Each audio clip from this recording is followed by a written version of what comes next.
Big boss Malayalam season 6 തയ്യാറെടുപ്പുകൾ വളരെ നേരത്തെ മുതൽ തന്നെ തുടങ്ങിയിരുന്നുവെന്ന് ജിൻഡോ.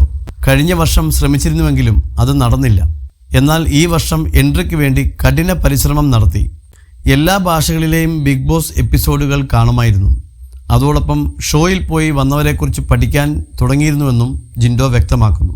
പല സീസണുകളിലും ഞാനുമായി അടുത്ത ബന്ധമുള്ള ആളുകൾ വന്നിട്ടുണ്ട്. അതുകൊണ്ട് തന്നെ അപേക്ഷിക്കാൻ മടിയായിരുന്നു. പിന്നെ ചെറുപ്പം മുതൽ തന്നെ സിനിമ എന്നത് എൻ്റെ വലിയ ആഗ്രഹമായിരുന്നു. എൻ്റെ സാഹചര്യം കൊണ്ട് അതിലേക്ക് എത്തിപ്പെടാൻ സാധിച്ചില്ല. ജനിച്ച ചുറ്റുപാട് ദാരിദ്ര്യത്തിലായിരുന്നു. സിനിമയിൽ ജൂനിയർ ആർട്ടിസ്റ്റൊക്കെ ആയിപ്പോയാൽ രാവിലെ മുതൽ അവിടെ നിൽക്കണം. പലപ്പോഴും പൈസയും കിട്ടില്ല. നമുക്ക് പണിയെടുത്താലല്ലേ ജീവിക്കാൻ പറ്റുകയുള്ളൂ. കുറേ പടങ്ങൾ ചെയ്തെങ്കിലും നമ്മൾ എവിടെയും രജിസ്റ്റർ ആകുന്നില്ല. ഒരാൾക്ക് രജിസ്റ്റർ ആകാൻ പറ്റിയ ഏറ്റവും നല്ല പ്ലാറ്റ്ഫോം എന്ന് പറയുന്നത് ബിഗ് ബോസ് ആണ്. 3 മാസം അവിടെ നിൽക്കുക എന്ന് പറയുന്നത് ഒരു 10,000 ദിവസം നിൽക്കുക എന്നതിന് തുല്യമാണ്. പലരും പറയുന്നുണ്ട് ബിഗ് ബോസ് എന്നത് സ്ക്രിപ്റ്റഡ് ആണെന്ന്.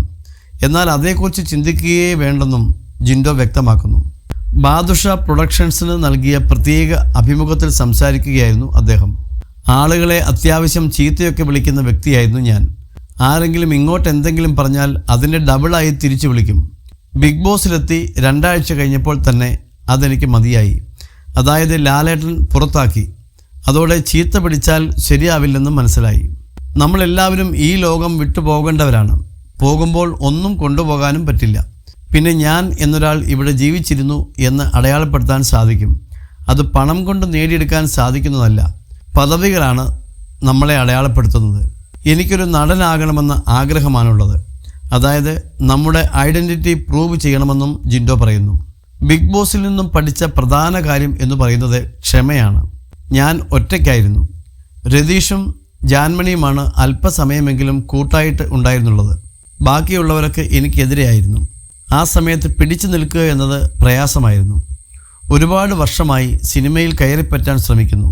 കലാഭവൻ മണിയുടെ പ്രമുഖൻ എന്ന പടം മുതൽ അഭിനയിച്ചു തുടങ്ങിയതാണ്. കുറേ പടം ചെയ്തെങ്കിലും ശ്രദ്ധിക്കപ്പെട്ട വേഷം ചെയ്യാൻ സാധിച്ചിരുന്നില്ല. ബിഗ് ബോസിലേക്ക് പോകുന്നതിന് മുമ്പ് NM ബാദുഷ എന്ന ബാദുക്ക അടക്കം ചിലരോട് മാത്രമായിരുന്നു പറഞ്ഞിരുന്നതെന്നും ജിൻഡോ വ്യക്തമാക്കുന്നു. താൻ അഭിനയിക്കുന്ന പുതിയ സിനിമകളെക്കുറിച്ചും ജിൻഡോ തുറന്നു പറയുന്നു. കോൺഫിഡൻസ് ഗ്രൂപ്പ് നിർമ്മിച്ച് VK പ്രകാശ് സംവിധാനം ചെയ്യുന്ന ഒരു ചിത്രത്തിൽ എനിക്കൊരു മികച്ച റോളുണ്ട്. അതോടൊപ്പം തന്നെ NM ബാദുഷ നിർമ്മിക്കുന്ന ചിത്രത്തിൽ 3 നായകന്മാരിൽ ഒരാളാണ് ഞാൻ. അതിൽ തന്നെ മെയിൻ വേഷമാണെന്നും അദ്ദേഹം കൂട്ടിച്ചേർക്കുന്നു.